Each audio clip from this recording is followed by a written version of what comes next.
स्वागत है आपका आपके भाई के चैनल पे, जिस चैनल का नाम है वाइब विथ समर, जहां हम लाते हैं आपके लिए रहस्यमयी कहानियां, अनसुनी डॉक्यूमेंट्रीज एंड प्रेरणादायक व्यक्तित्व की गाथा है।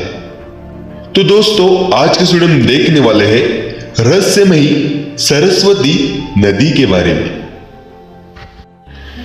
भारत, जहां हर कण में इतिहास की धड़कन है, जहां नदियां सिर्फ पानी की धारा नहीं बल्कि जीवन और संस्कृति की आत्मा है।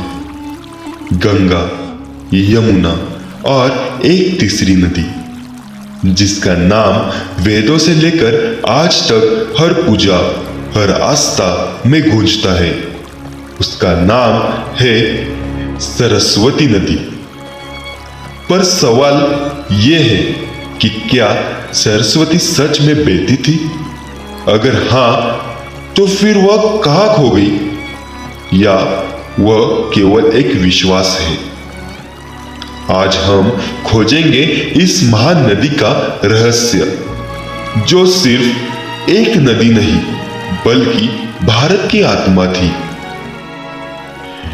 तो चलो देखते हैं सरस्वती नदी का धार्मिक महत्व। इसको वेदों की नदी भी कहा जाता था।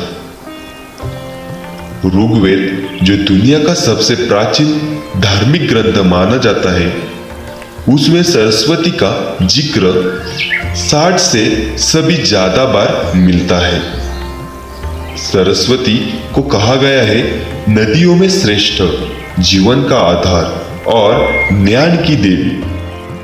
यही कारण है कि आज भी हर पूजा की शुरुआत ओम ऐं सरस्वती नमः से होती है। त्रिवेणी संगम, गंगा, यमुना और सरस्वती का मिलन स्थल प्रयागराज में हम गंगा और यमुना को देखते हैं, पर सरस्वती अदृश्य है। फिर भी हर श्रद्धालु यह मानकर डुबकी लगाता है कि वहां सरस्वती भी मौजूद है। तो चलो देखते हैं सरस्वती नदी के इतिहास और सभ्यता के बारे में। इतिहासकार मानते हैं कि सरस्वती के किनारे ही भारत की पहली सभ्यता है फली फूली। हड़प्पा और मोहनजोदाड़ो जैसे महान सभ्यताओं के निशान सरस्वती घाटी के आसपास मिले हैं। सैकड़ों प्राचीन गांव, शहर और धार्मिक स्थल इस नदी के किनारे बसे थे। लोग खेती करते थे, व्यापार करते थे और सरस्वती की पूजा करते थे। पर समय बीता और नदी धीरे धीरे लुप्त होती चली गई। मिट्टी के नीचे दब गए उसके किनारे, रेगिस्तान निगल गया उसका रास्ता। तो चलो देखते हैं नदी के विज्ञान और आधुनिक शोध के बारे में। इसरो की सैटेलाइट इमेजेस ने राजस्थान और हरियाणा में सूखी नदी की धारा को चिन्हित किया। इस धारा को आज घग्गर हकरा कहा जाता है।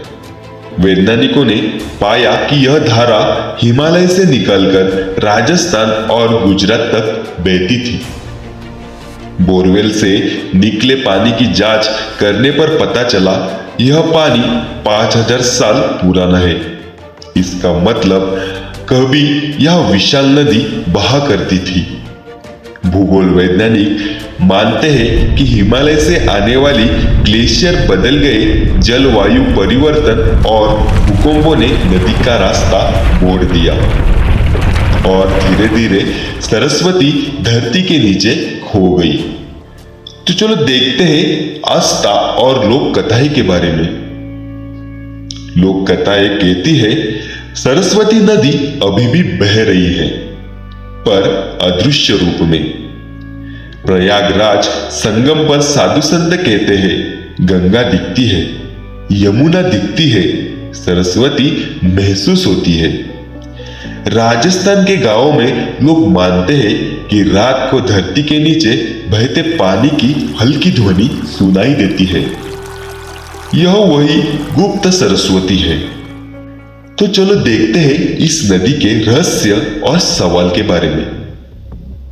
लेकिन सवाल अभी भी वही है, क्या सरस्वती नदी सिर्फ आस्था है? क्या वह सचमुच कभी बहती थी, या वह हमारे इतिहास का खोया हुआ अध्याय है? विज्ञान और आस्था दोनों अपने अपने तर्क देते हैं, पर सच क्या है यह अभी भी रहस्य है।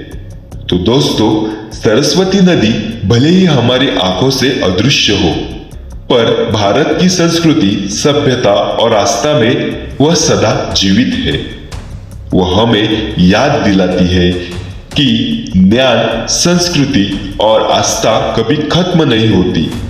वे समय की धारा में छुप सकती है, पर मिट नहीं सकती। जय मां सरस्वती।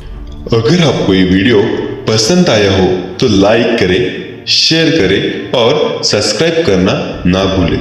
मिलते हैं अगली रोमांचक डॉक्यूमेंट्री में। तब तक के लिए जय मां सरस्वती।